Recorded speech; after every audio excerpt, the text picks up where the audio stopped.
జాతీయవాద జర్నలిజానికి అసలైన వేదిక నేషనలిస్ట్ హబ్ ని సబ్స్క్రైబ్ చేసుకోండి.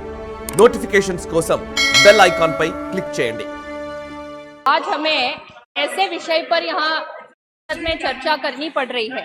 हमारे विरोधी पार्टी के साथियों ने कहा कि एक ही दिन में रिपोर्ट लाए, एक ही दिन में आप चर्चा लाए, तो उन्हें मैं याद करवा दूं 2005 में सेम डे रिपोर्ट सरकार थी, सेम डे रिपोर्ट आया था और 10 सांसदों को सेम डे इन्होंने निकाला था.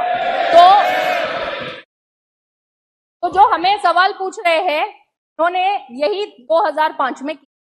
अभी सर ये पहली बार उस समय संविधान की धारा 105 नहीं थी.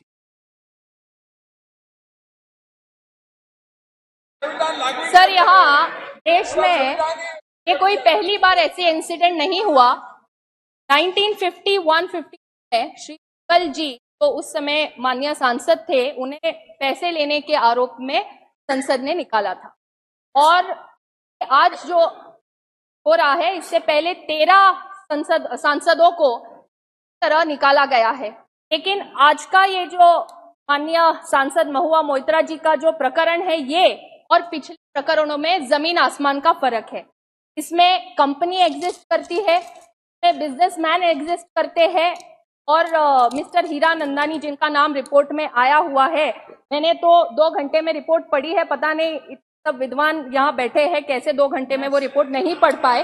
मैंने पूरा रिपोर्ट 2 घंटे में पढ़ा और उसमें मिस्टर हीरा नंदानी जो बिजनेसमैन है, जिनकी कंपनी का इंटरेस्ट है और जो प्रमुख रूप से 5 सेक्टर्स में उनका इंटरेस्ट है, telecom, shipping, real estate, petroleum और पाइपलाइन. अभी जो माननीय सांसद जिनके विषय पर हम लोग यहाँ चर्चा कर रहे हैं, जब से सदन की वो सदस्य बनी है तब से आज तक उन्होंने 61 क्वेश्चंस, इस 61 क्वेश्चंस में से 50 प्रश्न के इन्हीं 5 सेक्टर्स में इन्हीं मिस्टर हीरा नंदानी से संबंधित विषयों में पूछे गए हैं. और इतना ही नहीं तो 47 टाइम्स दुबई से इनका अकाउंट लॉगिन हुआ है, ये भी यहाँ रिपोर्ट में है. 6 बार यूके, यूएस, नेपाल यहाँ से अकाउंट लॉगिन होके क्वेश्चन अपलोड किए गए हैं. और ये चीज खुद माननीय सांसद महोदया ने एथिक्स कमेटी के सामने ये एक्सेप्ट किया है कि उनका आईडी और पासवर्ड ये उन्होंने खुद मिस्टर हीरा नंदानी को और उनके कंपनी के लोगों को दिया था. तो यहाँ जो नेचुरल जस्टिस की बात कर रहे हैं उन्हें मैं याद करवा दूं कि एथिक्स कमेटी के सामने माननीय सांसद महोदया को पूरा मौका मिला, की बात रखने का मौका मिला. और मिस्टर हीरा नंदानी तो कंपनी के प्रमुख है और जिनसे के पास से गिफ्ट्स और पैसे लेने के जो आरोप यहाँ पे थे, उसमें मिस्टर हीरा नंदानी ने खुद एफिडेविट कर एथिक्स कमेटी को दिया है. और वो जो एफिडेविट उन्होंने किया है वो इंडियन एम्बेसी के डेप्यूटी काउंसलेट जनरल जो दुबई में है उनके सामने शपथ लेकर उन्होंने ये एफिडेविट किया हुआ है. इसी के साथ मैं आपका और पूरे सदन का ध्यान आकर्षित करना चाहूंगी कि यहाँ बार बार जो बात हो रही है कि natural justice, fundamental principle of natural justice, तो मैं यहाँ बताना चाहूंगी कि अध्यक्ष महोदय, जब हम लोग सांसद बनते हैं, सांसद बनने के बाद हम सबको मेंबर्स पोर्टल पर एक रूल्स के तहत आईडी और पासवर्ड देने का एक फॉर्म मिलता है. हम सभी सांसद चाहे वो लोकसभा के हो या राज्यसभा के, वो फॉर्म पे साइन करते हैं और उसमें रूल्स में लिखा हुआ है कि हम हमारा आईडी और पासवर्ड किसी को शेयर नहीं कर सकते. ये रूल्स में लिखा है, हर संसद सदस्य उस पे साइन करता है. हम सबने साइन किया हुआ है. और यहाँ पर तो माननीय सांसद महोदया है, उन्होंने तो खुद ये मान्य किया है कि उन्होंने आईडी पासवर्ड दिया, ये पहली बात. दूसरा, एक ही दिन में उनका अकाउंट लॉगिन होता है दिल्ली में, दुबई में, बैंगलोर में और यूएस में. 4 अलग अलग शहरों से यहाँ पे अकाउंट लॉगिन हो रहा है. तो यहाँ नेचुरल जस्टिस की बात कर रहे हैं, आप खुद रूल्स तोड़ रहे हैं. आप माननीय सांसद है, आपने खुद एक फॉर्म साइन करके जो चीज आपको कॉन्फिडेंशियल रखनी है वो आप खुद 4 अलग अलग लोगों को शेयर कर रहे हैं. तो ये यहाँ पे उन्होंने खुद यहाँ प्रूव हो चुका है. सर, ये पक्ष या विपक्ष का सवाल नहीं है, ये संसद की मर्यादा का सवाल है। हम पार्लियामेंट्री प्रोसीजर्स को यहाँ रिस्पेक्ट करना ये हमारा काम है। जब यहाँ पे ये कह रहे हैं कि और भी चर्चा हम यहाँ कर रहे हैं या उनकी तरफ से जो कह रहे हैं, मुझे ये कहते हुए बड़ा दुख हो रहा है कि इस एक घटना के कारण पूरे दुनिया भर में हमारे सांसदों की छवि खराब हो रही है। इससे एक मैसेज ये जा रहा है कि सांसद अपने सवाल खुद नहीं पूछते, कोई और उनको पूछने लगाता है। उनकी चिट्ठी खुद नहीं लिखते, कोई और उनको चिट्ठियां लिख के देता है। अपने भाषण खुद नहीं लिखते, कोई और उनको लिख के देता है। और इतना ही नहीं, अगर कोई उनको पैसे दे तो वो जोर जोर से चिल्ला चिल्ला के सदन में सवाल पूछते हैं।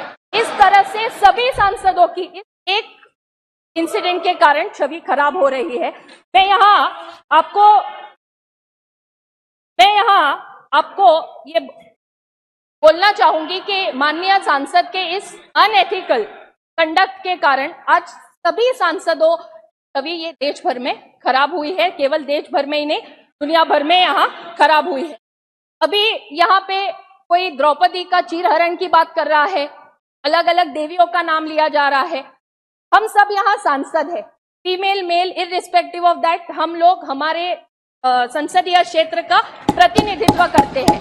एक जिम्मेदार व्यक्ति के नाते हम यहाँ आके बैठते हैं। हम यहाँ जब आते हैं तो हम कॉन्स्टिट्यूशन की ओथ लेते हैं कि हम ये पार्लियामेंट की मर्यादा रखेंगे, हम हमारे संसदीय क्षेत्र के लोगों का सवाल पूछेंगे और हम हमारे संसदीय क्षेत्र के लोगों का प्रतिनिधि के नाते यहाँ आके बैठते, ना कोई प्राइवेट एंटिटी का कोई रिप्रेजेंटेटिव या एजेंट बनके। तो मुझे यहाँ आपके माध्यम से यहाँ पर मैं आपसे अनुरोध करूंगी बड़े ही विनम्रता से, यहाँ एथिक्स कमिटी ने रिस्पोंडेंट को भी सुना है, कंप्लेनेंट को भी सुना है, एफिडेविट का भी पूरा यहाँ पे अभ्यास हुआ है और नेचुरल जस्टिस की तो बात हो रही है, जिनके आरोप लगे हैं उन्हें भी वहां पे कमिटी ने पूछा। और जो यहाँ पे बार बार अपमान की बात वो लोग करते हैं, तो मैं यहाँ बोलना चाहूंगी, जब मैं पूरा रिपोर्ट पढ़ रही थी तो रिपोर्ट में माननीय सांसद महोदया से जो एफिडेविट प्राप्त हुआ है, वो एफिडेविट के कंटेंट से ही सवाल पूछे गए। उन्हें कोई व्यक्तिगत सवाल नहीं पूछा गया जिनसे उनको ये लगे कि हमारा यहाँ पे चीरहरण हो रहा है। तो मैं आपको यहाँ पे विनम्रता से अनुरोध करूंगी, कमिटी ने यहाँ पे जो प्रस्ताव रखा है उसमें कुछ उन्होंने महत्वपूर्ण विषय जो यहाँ रखे हैं, प्रस्तावों को स्वीकार किया जाए और हमें ये देश को और पूरी दुनिया को हमें ये मैसेज देना है, हमको ये उनको बताना है कि यदि इस संसद का कोई सदस्य अनएथिकल कंडक्ट करता है, रूल्स एंड प्रोसीजर्स के बाहर काम करता है, तो ये सदन वो सदस्य को सदस्यता से बाहर निकालने का काम भी ये सदन कर सकता है। And nobody is about the law of the land. ఈ వీడియో మీకు నచ్చినట్టయితే లైక్ చేయండి, 10 మందికి షేర్ చేయండి. అలాగే కామెంట్ల రూపంలో మీ అభిప్రాయాలను మాతో పంచుకోండి. Nationalist hub group of channels ను సబ్స్క్రైబ్ చేసుకుని తెలుగునాట జాతీయవాద జర్నలిజాన్ని ప్రోత్సహించండి. ఈ వీడియో కింద ఉన్న బెల్ ఐకాన్ పై క్లిక్ చేయడం మర్చిపోవద్దు.